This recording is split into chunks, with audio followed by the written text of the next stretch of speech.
Everyone, class 9th dear student, कल की class में मैंने आपको दो बैलों की कथा लेसन कंप्लीट करा दिया था बेटा। ठीक है, आज हम इसके क्वेश्चन आंसर करेंगे। ठीक है, मैं आंसर आपको समझाऊंगी। सारे आंसर समझाने के बाद इसकी पीडीएफ आपको सेंड कर दूंगी। ठीक है बेटा, फिर आप इसे होमवर्क में कर लेना। ओके, क्वेश्चन नंबर फर्स्ट है अपना, कांजी हाउस में कैद पशुओं की हाजिरी क्यों ली जाती थी? कांजी हाउस में जो पशुओं को कैद किया हुआ था उनकी हाजिरी क्यों ली जाती थी? देखिए, कांजी हाउस एक प्रकार से पशुओं की जेल थी। ठीक है, उसमें दूसरों के खेत में घुसकर फसल को हानि पहुंचाने वाले तथा लावारिस पशुओं को बंद कर दिया जाता था। बंद पशुओं का रिकॉर्ड एक रजिस्टर में दर्ज किया जाता था। यदि किसी पशु का मालिक उसको लेने आता तो उस रिकॉर्ड के आधार पर जुर्माना लेकर उस पशु को छोड़ दिया जाता था। परंतु जिन पशुओं के मालिक नहीं आते थे उनकी नीलामी की जाती थी। अतः कांजी हाउस में पशुओं की सही जानकारी रखने के लिए उनकी हाजिरी ली जाती थी। कांजी हाउस के जो मालिक था, कांजी हाउस की जो देखभाल करता था, उसकी ये जिम्मेवारी बनती थी कि कांजी हाउस में जो भी पशु हैं वो पूरी तरह से हैं या नहीं। इसलिए कांजी हाउस में कैद पशुओं की हाजिरी ली जाती थी। जैसा मैंने आपको बता दिया था, कांजी हाउस क्या है? जहाँ पे लावारिस पशुओं को रखा जाता है। ठीक है, फर्स्ट क्वेश्चन आपका हो गया। सेकंड क्वेश्चन है, छोटी बच्ची को बैलों के प्रति प्रेम क्यों उमड़ आया था? छोटी बच्ची किसकी बच्ची थी? गया की बच्ची थी। ठीक है, और जब गया उसे अपने घर ले जाता है तो बच्ची उन बैलों के प्रति, बच्ची के हृदय में बहुत अधिक आत्मीयता होती है, प्रेम उमड़ आता है। तो प्रश्न है हमारा, छोटी बच्ची को बैलों के प्रति प्रेम क्यों उमड़ आया? ठीक है, छोटी बच्ची की माँ जो थी वो मर चुकी थी। उसकी सौतेली माँ उसे मारती थी और उसके साथ अच्छा व्यवहार नहीं करती थी। आपको मैंने समझाया था कि बच्ची की माँ मर गई थी। सौतेली माँ अर्थात स्टेप मदर, वो उस बच्ची के साथ अच्छा व्यवहार नहीं करती थी। वह माँ के बिछुड़ने का दर्द जानती थी, इसलिए हीरा मोती की व्यथा देखकर उसके मन में उनके प्रति प्रेम उमड़ आया, क्योंकि उसे लगा कि वे भी उसी तरह अभागे हैं और अपने मालिक से दूर हैं। देखिए, छोटी बच्ची को दोनों बैल अपने जैसे लगे, अपने जैसे लगे अर्थात छोटी बच्ची की भी माँ की मृत्यु हो गई थी। ठीक है, और जो दूसरी माँ थी सौतेली मदर, उसके साथ अच्छा व्यवहार नहीं करती थी। और सेम वैसा व्यवहार ही गया के घर उन दोनों बैलों के साथ होता था। दोनों बैल कौन कौन? हीरा और मोती के साथ। तभी बच्ची को ऐसा लगा कि ये बैल भी मेरी तरह ही हैं, इसलिए बच्ची को बैलों के प्रति प्रेम उमड़ आया। ठीक है, क्वेश्चन नंबर थर्ड क्वेश्चन है, कहानी में बैलों के माध्यम से कौन कौन से नीति विषयक मूल्य उभर कर आए हैं? बैलों के माध्यम से कहानी में कौन कौन से नीति विषयक मूल्य बताए गए हैं? मैंने जगह जगह जहाँ जहाँ जो नीति विषयक बात आई बेटा, मैंने पाठ पढ़ाते समय आपको बताया था, लेकिन अब आंसर समझा रही हूँ, ध्यान से सुनिए। प्रस्तुत कहानी में बैलों के माध्यम से निम्नलिखित नीति विषयक मूल्य उभरकर सामने आए। पॉइंट 1, सरल, सीधा और अत्यधिक सहनशील नहीं होना चाहिए, क्योंकि अत्यधिक सीधे इंसान को गधा कहा जाता है। इसलिए मनुष्य को अपने अधिकारों के प्रति संघर्षरत रहना चाहिए। एक तो नीति विषयक बात ये सामने आई कि मनुष्य को बहुत अधिक सीधा नहीं होना चाहिए। अपने अधिकार के लिए मनुष्य को संघर्ष करना चाहिए। अत्यधिक सीधा इंसान को गधा कहा जाता है, इसलिए मनुष्य को अपने अधिकारों के लिए संघर्षरत रहना चाहिए, अर्थात संघर्ष करते रहना चाहिए। ठीक है, दूसरा पॉइंट इसमें, मनुष्य को हमेशा सहयोगी अर्थात दूसरे की मदद करने वाला, परोपकारी, मित्रता निभाने वाला और नारियों के प्रति सहयोग की भावना रखने वाला होना चाहिए। अब इसे एक पॉइंट में 4 बातें बताई गई, आप इसको 4 पॉइंट्स में भी लिख सकते हो। मनुष्य को सहयोगी होना चाहिए, ठीक है, परोपकारी होना चाहिए, स्त्रियों का सम्मान करने वाला होना चाहिए, ठीक है, मित्रता निभाने वाला होना चाहिए। ठीक है, 2 पॉइंट हो गए। पॉइंट नंबर 3, आज़ादी पाने के लिए मनुष्य को बड़े से बड़ा कष्ट उठाने के लिए हमेशा तैयार रहना चाहिए। ठीक है, एक बात क्या बताई कि आज़ादी पाने के लिए मनुष्य को बड़े से बड़ा कष्ट उठाने के लिए हमेशा तैयार रहना चाहिए। नेक्स्ट लास्ट पॉइंट है, मनुष्य को नारी जाति का सम्मान करने वाला, धर्म की मर्यादा मानने वाला तथा सच्ची आत्मीयता रखने वाला होना चाहिए। ये सारी बातें इस कहानी में आई। ठीक है, इस कहानी में ये सारी नीति विषयक मूल्य उभर कर सामने आए। ठीक है, कौन कौन सा? फर्स्ट पॉइंट, बहुत अधिक सरल नहीं होना चाहिए। सेकंड पॉइंट, व्यक्ति को सहयोगी, परोपकारी, दूसरे की मदद करने वाला, नारियों का सम्मान करने वाला होना चाहिए। तीसरा पॉइंट, अपने अधिकारों के लिए व्यक्ति को हमेशा संघर्ष करते रहना चाहिए। ठीक है, और नेक्स्ट है, मनुष्य को नारी जाति का सम्मान करने वाला होना चाहिए, अपने धर्म की मर्यादा बनाए रखने वाला और सच्ची आत्मीयता रखने वाला होना चाहिए। ठीक है बेटा, 3 क्वेश्चन हो गए आपके। इसके बाद है क्वेश्चन नंबर 4। फोर्थ क्वेश्चन है, प्रस्तुत कहानी में प्रेमचंद ने गधे की किन स्वभावगत विशेषताओं के आधार पर उसके प्रति रूढ़ अर्थ मूर्ख का प्रयोग न कर किस नए अर्थ की ओर संकेत किया है?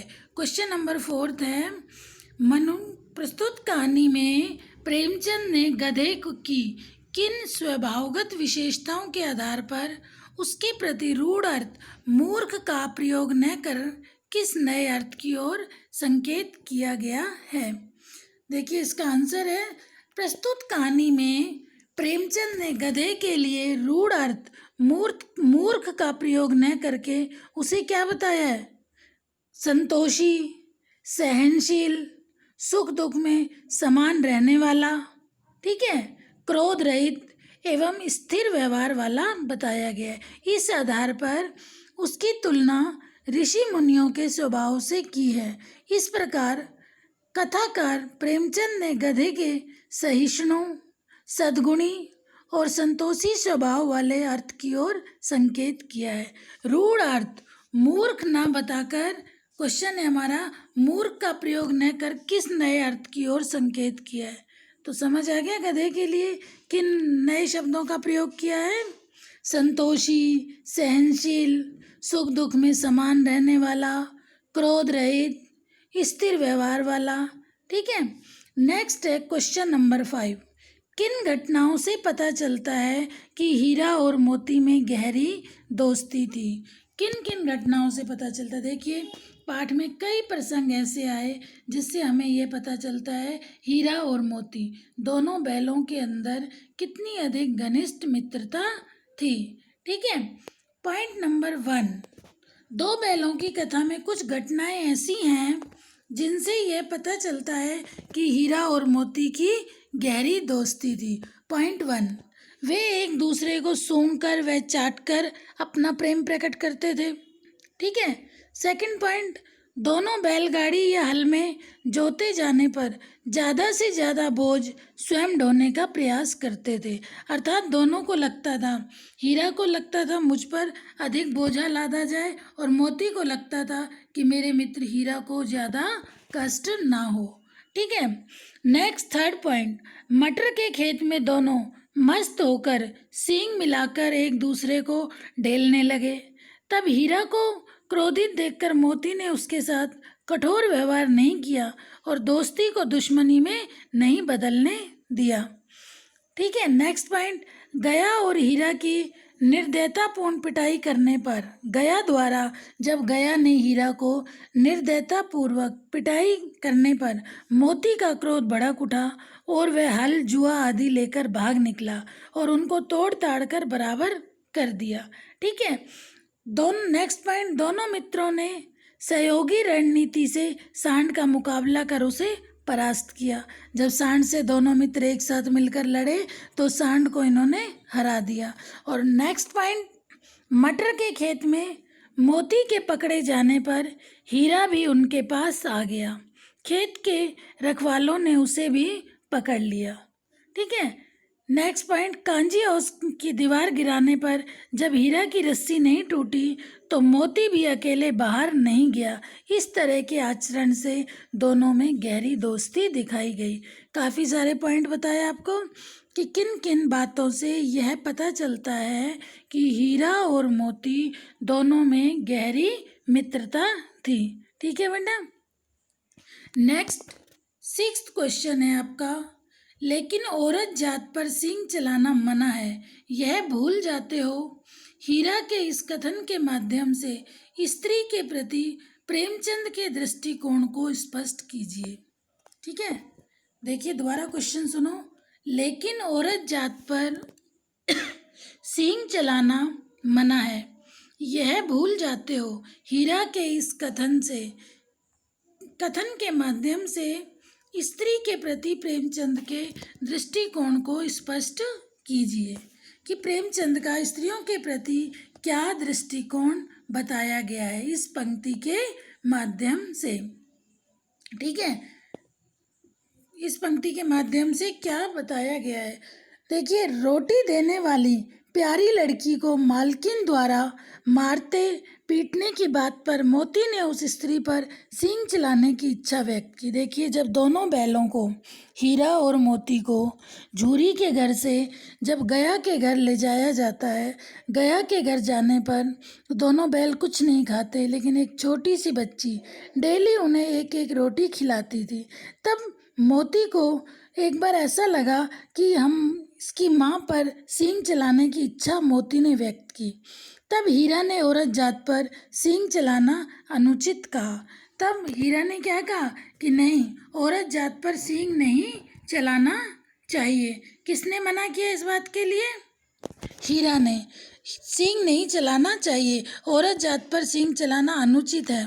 हीरा के उक्त कथन के माध्यम से प्रेमचंद ने स्त्री जाति के प्रति सम्मान का भाव व्यक्त किया है। ठीक है, भारतीय संस्कृति में यत्र नार्यस्तु पूज्यते रमते तत्र देवता कथन में नारी को सम्मानित एवं पूज्य माना गया है। हमारे समाज में कुछ लोग स्त्री को केवल भोग्या तथा साधारण जीव मानते हैं, उनका शोषण करते हैं, मारते पीटते हैं और प्राय लोग स्त्री को अबला मानकर उसके साथ दुर्व्यवहार करते हैं। परंतु प्रेमचंद का ऐसा दृष्टिकोण नहीं रहा। उन्होंने स्त्री को समानता एवं सम्मान का पात्र बताया है। ठीक है, समझ आ गया कि नारियों के प्रति सम्मान का भाव व्यक्त किया है किसने? प्रेमचंद ने।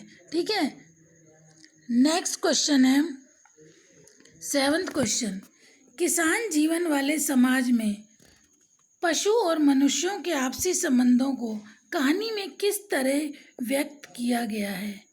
ठीक है, किसान जीवन वाले समाज में पशु और मनुष्य के आपसी संबंधों को कहानी में किस तरह व्यक्त किया गया है? देखिए, कहानी में किसान जीवन वाले समाज में मनुष्य और पशु का घनिष्ठ संबंध बताया गया है। वे एक दूसरे के सहायक और पूरक हैं। कौन? पशु और मनुष्य। किसान पशुओं को घर का सदस्य मानकर उनसे प्रेम करता है। देखिए बेटा, जब हम किसी भी पशु को अपने घर में रख लेते हैं तो उसके प्रति हमारे मन में प्रेम हो जाता है। पशु भी अपने मालिक से उतना ही प्रेम करता है जितना मालिक अपने पशु से करता है। स्वामी के लिए पशु जान देने को भी तैयार रहते हैं। झूरी हीरा मोती को घर के सदस्यों की तरह स्नेह करता था, इसलिए हीरा मोती 2 बार उसके ससुराल से भागकर वापिस अपने मालिक के घर आकर खड़े हो जाते हैं अपनी थान पर। उन्हें देखकर वह ही नहीं, उनकी पत्नी भी आनंद से भर उठी। इससे पता चलता है कि किसान अपने पशुओं से मानवीय व्यवहार करते हैं। समझ आया?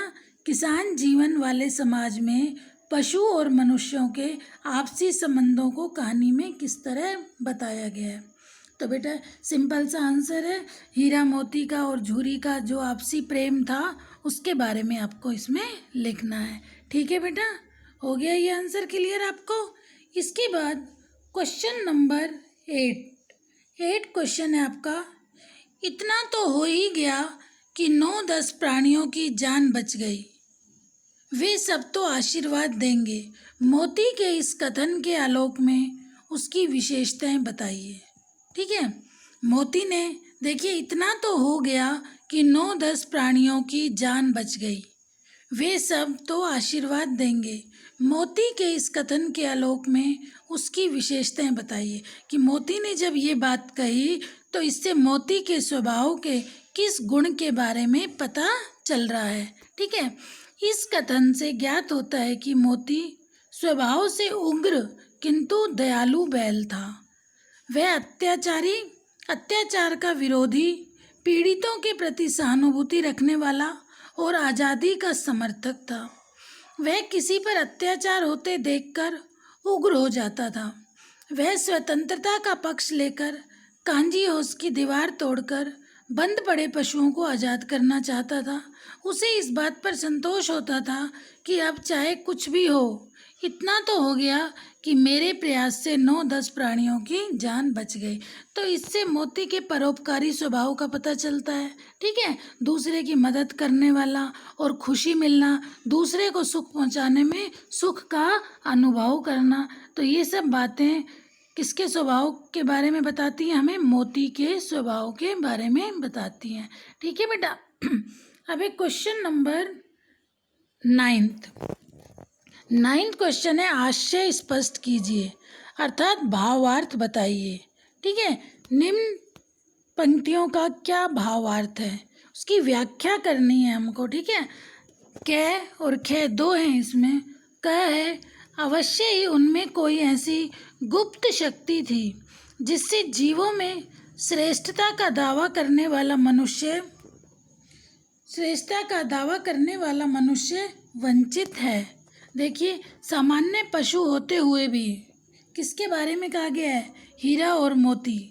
सामान्य पशु होते हुए भी हीरा और मोती एक दूसरे के मनोभावों को समझ लेते थे तथा मूक भाषा में विचार विनिमय करते थे। अपने विचारों का आदान प्रदान करना, विचार अपने भावों का विनिमय आदान प्रदान करना।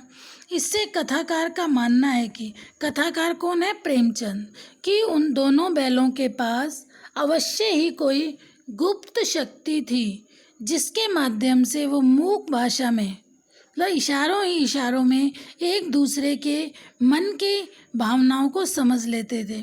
मनुष्य सभी जीवों में श्रेष्ठ है, परंतु उसके पास ऐसी गुप्त शक्ति का अभाव है जो बिना बोले ही दूसरों की भावनाओं को स्पष्टता समझ सके। समझ आइए आशय क्या है? दोबारा देखिए, अवश्य ही उनमें कोई ऐसी गुप्त शक्ति थी जिससे जीवों में श्रेष्ठता का दावा करने वाला मनुष्य वंचित है। ये बात किसके लिए आई है? हीरा और मोती के लिए। हीरा और मोती जो थे बेटा, उन दोनों के लिए कहा गया है कि वो कैसे मूक भाषा में अपने विचारों का विचार विनिमय करते थे। इससे कथाकार का मानना है कि दोनों बैलों के पास अवश्य ही कोई गुप्त शक्ति थी जिसके माध्यम से मूक भाषा से वे एक दूसरे से अपने मन की बात कर लेते थे। मनुष्य के पास भी वो शक्ति नहीं है, मनुष्य के पास भी उस शक्ति का अभाव है। जो शक्ति किसके पास थी? हीरा और मोती के पास थी। ठीक है, अब 9th क्वेश्चन का है, ये क्या हो गया? ख।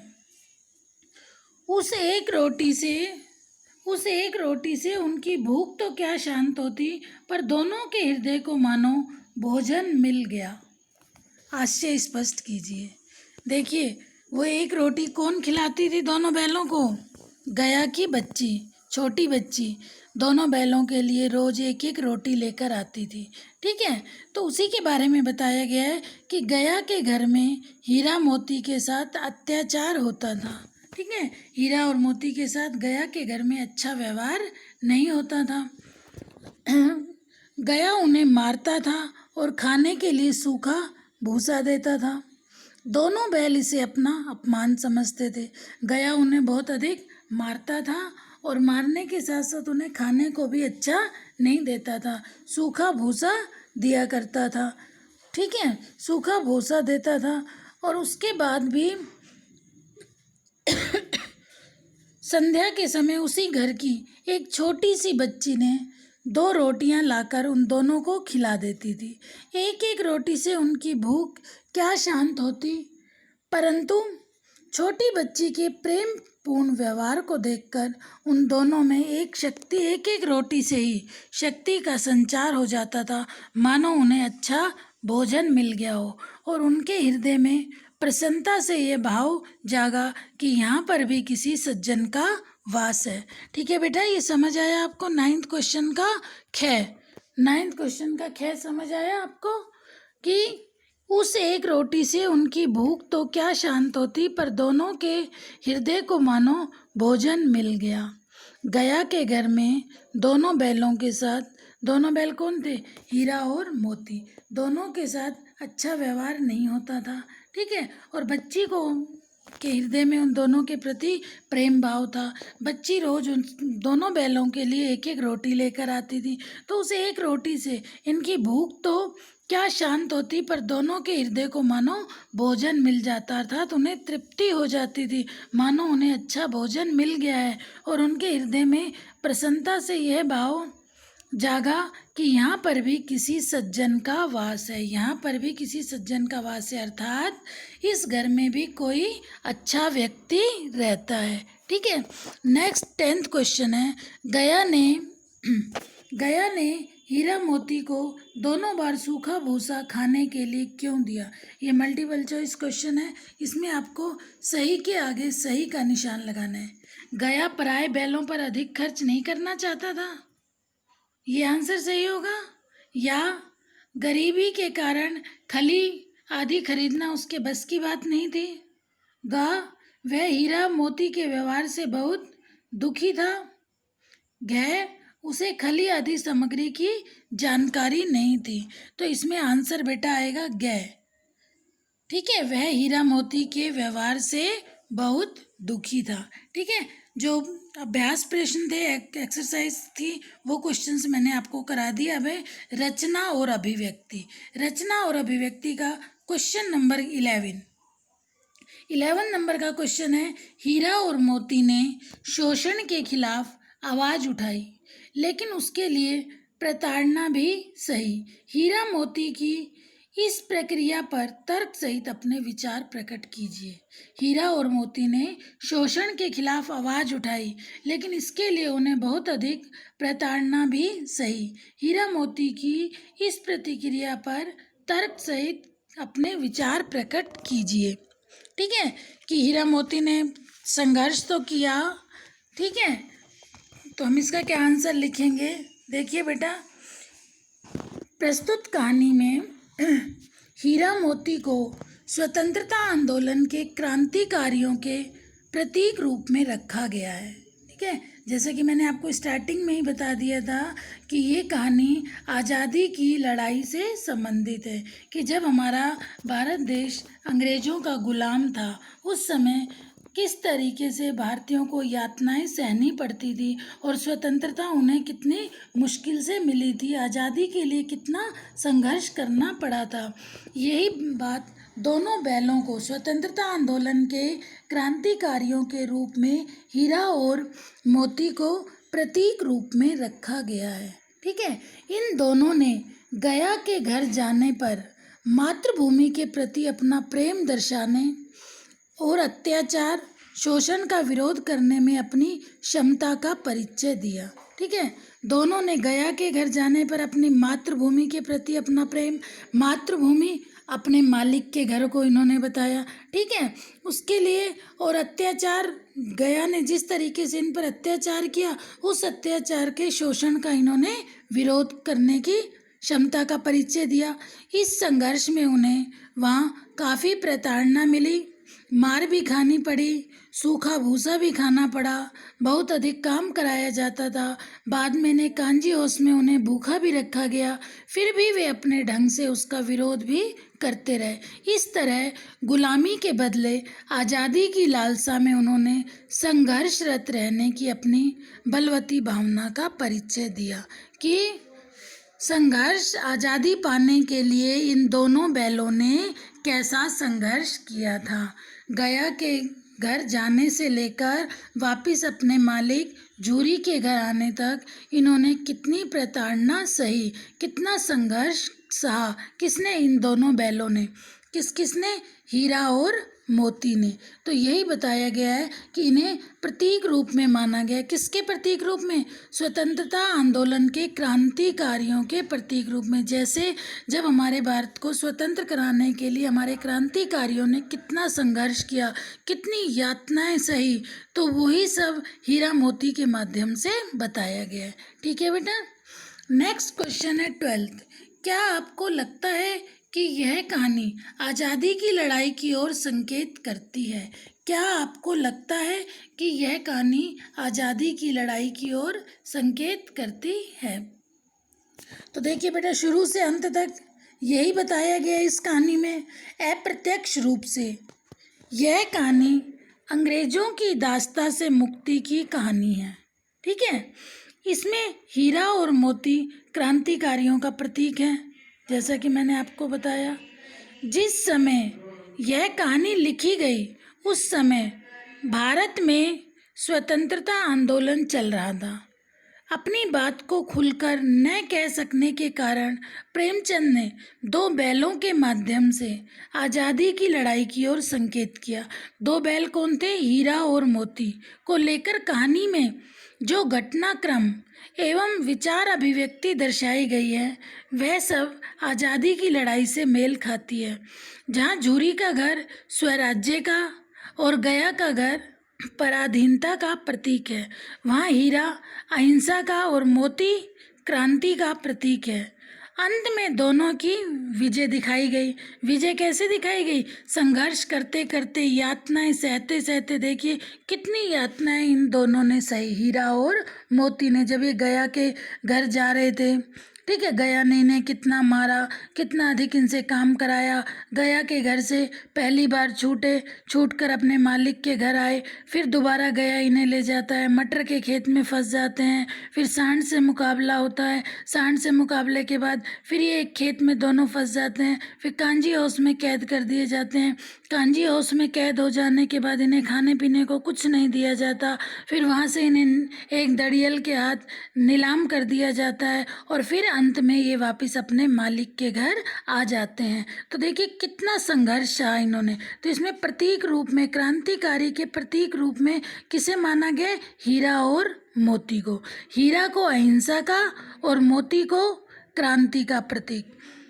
अंत में इन दोनों की विजय बताई गई है।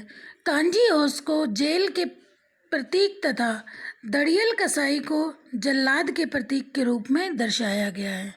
ठीक है। कांजी हाउस जेल, जैसे हमारे भारतीयों को, क्रांतिकारियों को, स्वतंत्रता सेनानियों को कैसे जेल में बंद कर दिया जाता था, वहाँ उन्हें कितनी प्रताड़नाएं सहनी पड़ी। दड़ियल कसाई को जल्लाद के रूप में, प्रतीक रूप में दर्शाया गया है। हीरा मोती अन्य कैदियों को जेल से मुक्त कराने में क्रांतिकारियों की भूमिका निभाते हैं।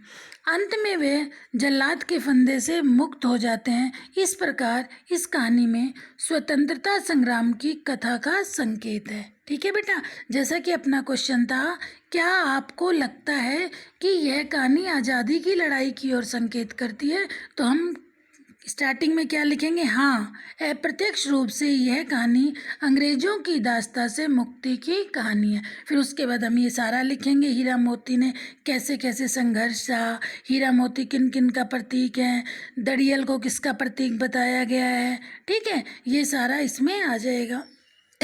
मैंने आपको 12 क्वेश्चन समझा दिए बेटा। ठीक है। अब इसके बाद आपको ये कोई भी डाउट हो, अपना डाउट ज़रूर क्लियर कर लेना, और नेक्स्ट डे मैं आपको इसकी PDF सेंड कर दूंगी। PDF आने के बाद आप अपनी होमवर्क नोटबुक में question answer neat and clean writing में कर लेना बेटा। ठीक है। Thank you.